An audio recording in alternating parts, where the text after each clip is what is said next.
Questions of Doom. Hello and welcome back to another Questions of Doom. In this series, as ever, I attempt to answer questions that you send my way using the archaeosoup@gmail.com email address as displayed on the YouTube channel homepage, but also, as you'll see at the end of this video.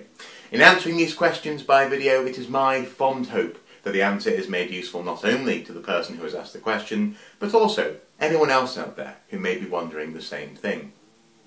Now, today's question comes from Mr. Pointy Pointy. Yes, and it's fairly to the point and sort of direct.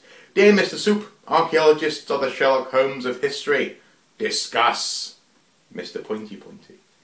Well, Mr. Pointy Pointy, that's an interesting and to the point and rather terse question you ask, but nonetheless it is actually a very valid thing to explore, if only because many people do assume that archaeologists are somehow Sherlock Holmes-like characters exploring history. There's lots of forensic elements going on, and actually I've covered some of this kind of thing, some of these kinds of thoughts, in a previous Question of Doom, the link to which I'll put in the information bar below, with regards to whether or not archaeology is in fact a forensic science. But that hinged upon whether or not we're looking to prosecute someone specifically as to whether or not they committed a crime. In this instance, I suppose we're exploring the methodology and how it is archaeologists explore data, but also whether or not there is an outcome which can be sort of, I don't know, Conan Doyle-ish in its simplicity, and also in its enlightening effect on what we understand of what happened. Now, the first thing I thought of when I read this question was a particular book, and it is this book here, Social Theory and Archaeology by Shanks and Tilly, and it's more than just a little bit dense. It's probably, in my humble opinion, the second most dense book I've ever read. Okay, that's a bit harsh, but it's up there, and when I say dense, it's kind of like treacle, you know, you're wading through it, you're desperately trying to understand all the different words, and every now and then you have to go, okay, oh no, got to go back a few pages to read, okay, and then go forward, but just so you're constantly making sure that you understand what's being said. So it's a great book, it's just not for the light-hearted.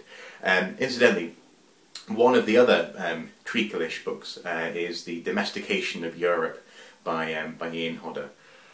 Wow. But anyway, yes, it's a great book, but it's fairly dense. But anyway, in this book, they make reference specifically to the image of the archaeologist as Sherlock Holmes.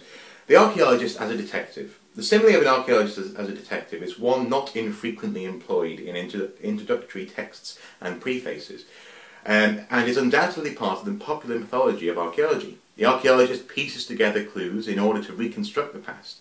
The archaeologist is a Sherlock Holmes. The major theme underlying Conan Doyle's Sherlock Holmes stories is the expulsion of magic and mystery. Holmes, through the rigorous application of his method, makes everything explicit, accountable, subject to scientific analysis. Holmes, an obvious genius and a man of science, always manages somehow to stumble upon the deduction which unravels the subtle connections between the clues. The stories usually end with Holmes recounting with devastating simplicity how the code of the clues was broken, how he eventually arrived at his final all-encapsulating deduction, what was initially enigma, mystery, fascination, impossibility, becomes dispelled by a simple explanation. The application of pure method renders all the mysteries and enigmas accountable in the burning light of reason. Once the deductions are revealed, the solution to the mystery always appears absurdly simple, often to the commonest of common sense. Holmes' logic is applicable to all areas of human experience. His ability to predict or read even Dr. Watson's somewhat illogical trains of thought are repeatedly displayed. Conan Doyle's books are a celebration of the power of empiricist and positivist science, cold, calculating reason, dispelling illusion, eliminating subjectivity. They are also, of course, works of literary fiction. So that's what immediately came to my mind. The fact that Sherlock Holmes is after all, a story. And it's a story designed to entertain, it's a story designed to show the power of the human capacity, I suppose, to make sense of patterns and to reason out the craziness of the world that, as it may at first seem. But unfortunately, I would have to say, archaeology isn't a Conan Doyle story. And also, we as archaeologists are not Sherlock Holmes type people. Often, though, our conclusions can appear to be somewhat Sherlock Holmesian, if that's a word, in their process, but also in their outcome. For example, recently, I remember I was talking to my mum on the phone, and she'd been watching a programme about Vindolanda, the Roman fort, where they had found a tea set which they knew had been broken in transit and hadn't just been smashed and left on the ground. And she said, how can they possibly know this? How is this possibly knowable? And so I talked her through the way, way in which the breaks in the pottery, being sharp or dull, reveal how much time they've spent on the ground before being deposited into something, and if the break is of a certain sharpness or colour, it may well tell you if the break was recent, i.e., if someone smashed the pot while digging, maybe with a shovel, etc. And just by walking through the logic of how this pottery might have broken, how this tea set might have broken, we were able to, or rather, I was able to explain how it is that they're able to be fairly certain that this pottery had been broken in antiquity, in transit, had been essentially deposited in a ditch or some sort of context which kept it fairly secure, and then was excavated by archaeologists. So in that sense, I suppose the logic of these things, how we get from a find, which people go, well, that could come from anywhere, and when we take the find and explain it, may well appear to be remarkable. That, combined with the myriad of different forms of evidence that archaeologists wrestle with, everything from environmental data to human remains, from pottery to what is essentially approaching geology, from microscopes to analysing landscapes, or rather evidence that can only be seen through a microscope to analysing a landscape, it's a huge purview that archaeologists cover.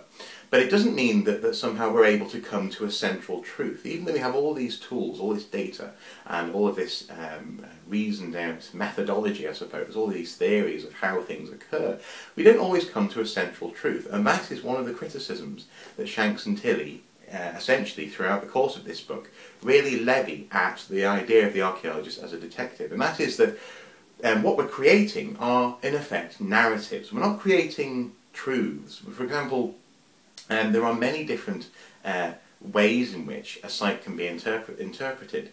There are many different ways in which a site could be interpreted based upon only the evidence which has survived, never mind the evidence which hasn't survived, or the less durable elements of the site which we can only hint at.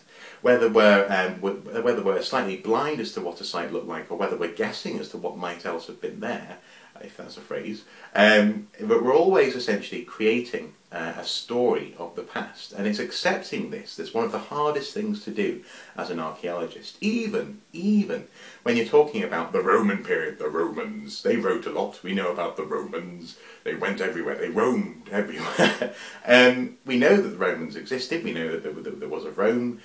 But what that means, and in all the different places where Roman society, or I suppose a broader Hellenistic, I guess, identity, came, for example, to Britain, or to parts of France, or to parts of Turkey, what those realities were is always down to interpretation. For example, there is now a question, a very valid question, as to whether or not there was in fact an invasion of Britain at all. Was Britain already essentially approaching that Mediterranean lifestyle? There have been finds recently where you have set town plans, and there's lots of wine being drunk here, being imported from the Mediterranean.